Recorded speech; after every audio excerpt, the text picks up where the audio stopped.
যুগটাই এখন ঝকঝকে আর চকচকের। গল্প বলা বা দেখানোই ফেসবুক কিংবা ইউটিউবের চাহিদাও তাই। আধুনিক যুগের মানুষ কি আর খবর রাখে? কখনো কখনো বিস্মৃতির অন্ধকার থেকে আলোতে আসা কোনো এক আলোকরশ্মিকে। এমনই এক আলোকরশ্মির নাম মারুফা আক্তার।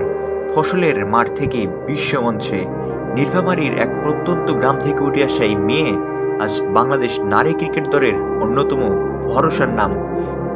কিন্তু এই আলোতে পৌঁছাতে তার পথটা ছিল কাঁটায় ভরা।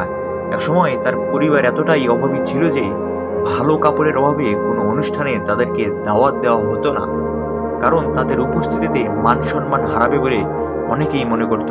সমাজে এই অবহেলা ও কটু মন্তব্যের মধ্যেই বড় হয়েছেন আজকের মারুফা।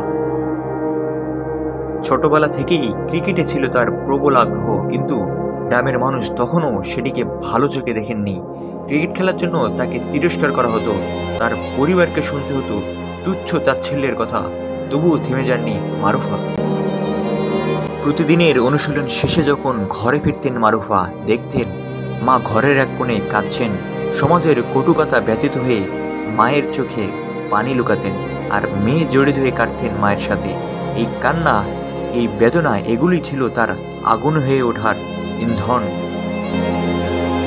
সময় গড়িয়েছে, সেই গ্রামের মেয়েটি আজ বাংলাদেশের নারী ক্রিকেট দলের ফাস্ট বোলার হিসেবে নিজের নাম প্রতিষ্ঠা করেছেন। একসময় যে মাঠে ধানের শীষ দুলত, আজ সে মাঠ থেকেই উঠছে বাংলাদেশের গর্ব মারুফা আক্তার। তার গল্প কেবল ক্রিকেটে নয়, এটা এক নারীর আত্মবিশ্বাস, আত্মমর্যাদা ও সংগ্রামের প্রতীক। মানুষ তার স্বপ্ন ভেঙে দিতে চেয়েছিল, কিন্তু সেই ভাঙন থেকেই জন্ম নিয়েছে নতুন শক্তি।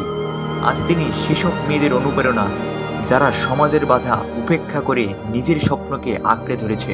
মারুফা আক্তার প্রমাণ করেছেন, যদি নিজের প্রতি বিশ্বাস থাকে তবে কোনো অন্ধকারই চিরস্থায়ী নয়। ফসলের মাঠ থেকে বিশ্বকাপ, এই পথ চলা তার জয়ের প্রতীক।